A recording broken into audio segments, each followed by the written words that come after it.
was to ensure that the best decisions at the local level were made and that dog owners had more access to exercise their dogs. And so that has been it's been a balancing process.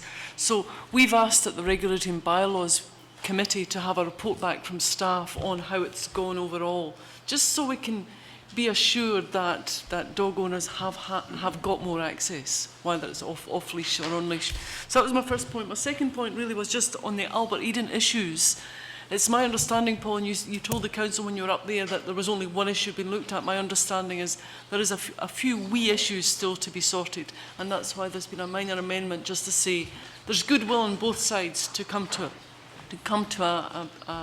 an end of it. So it was just to make that wee amendment. So it wasn't just that one issue. I've been in receipt of the emails, and I'm sure that Chris has as well. So we'd like to see it sorted, the goodwill of everybody, and it will be coming back to us. Thank you. Thank you. I appreciate the opportunity to speak, because there's been a lot of Facebook traffic around this, and for a lot of dog owners, it's not about what times you set, it's about consistency. And I think that's what's upset a lot of the dog owners, because people don't live by boundaries, and they might go from one place to another not realising it's a different local board area, a different thing, and they go, hang on, is it 6 o'clock, is it 7 o'clock, is it 6:30? And I just want to say, after having a briefing with Sandra around this, I just look at the sunrise and sunset, pretty straightforward. Labour weekend to Easter, pretty straightforward. And there's always that overlap. Often Easter is in April, and it can actually be the last sunny weekend you have. And so I actually applaud them for choosing it. It's pretty simple. You don't have to know what time it is.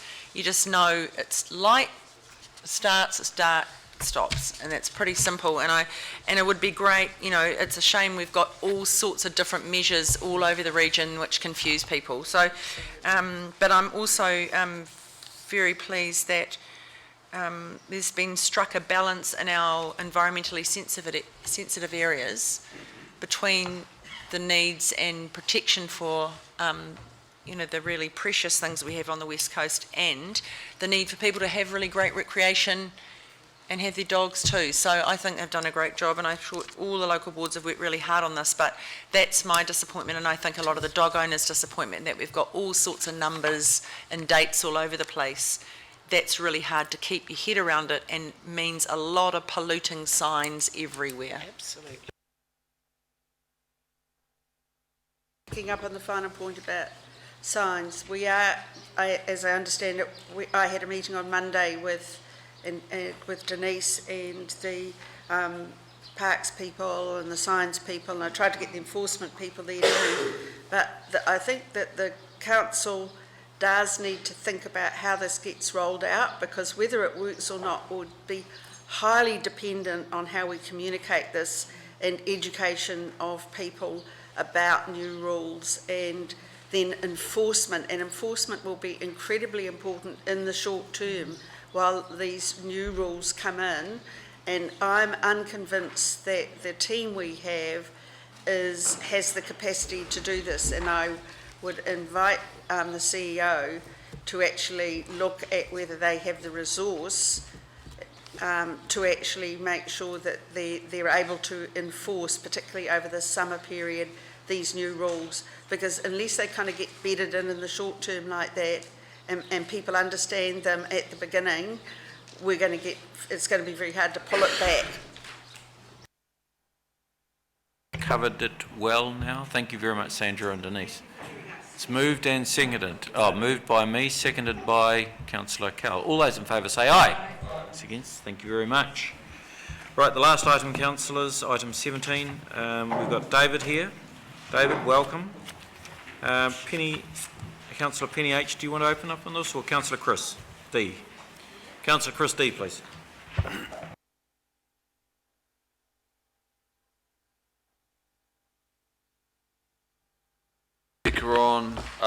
And there was good input from Councillor Quaxon, Councillor Fletcher, and also from Councillor Brewer, seeking slight amendments, and myself on behalf of the Chair and Deputy. And those have all been addressed. I don't think I'll go through them. I think David can briefly take us through them, but I'm satisfied with what I see before us. and the amendments that have been made, it's ready for adoption. Thank you, Mr. Chair. So the Auckland Development Committee requested 2 changes in addition to what it had been presented with. Those are clauses M and N in their minute on page 159 of your agenda. The actual changes are shown on pages 152 and 153 of your agenda report, highlighted in the text of the actual document that we're putting before you for endorsement.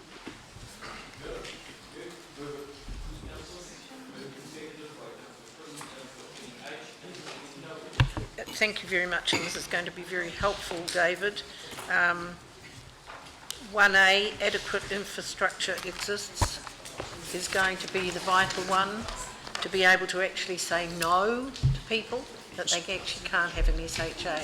And that will include not having adequate roading for feeding into, so you know where I'm coming from. Right, councillors, moved and seconded. All those in favour say aye. Yes. Thank you very much. Right, councillor, that concludes the formal meeting. Just sit there for a second, please.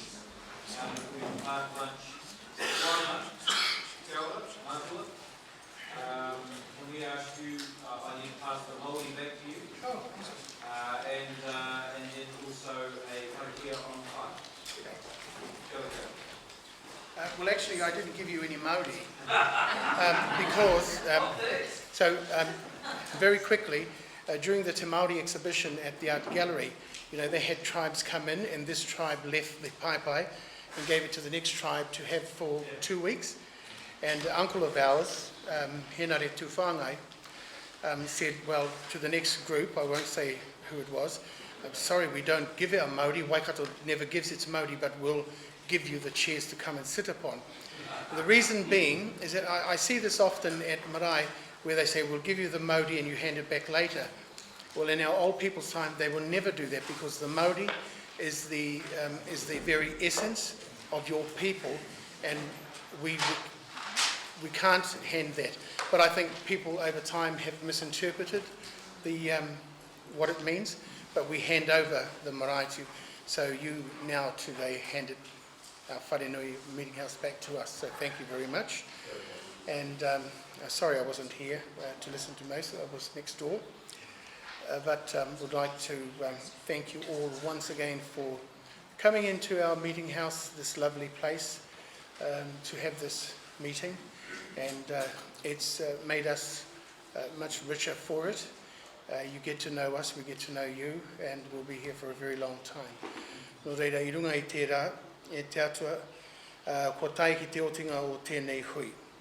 No reira, māua no he manaaki hei tiaki a rātau, e hoki ana ki o rātau nei kāinga, engari te tuatahi e te atua, ki au ki anō, ki roto i te whare ora o te tangata, hei kai tahi mātau, tātou katoa i roto i tēnei whare.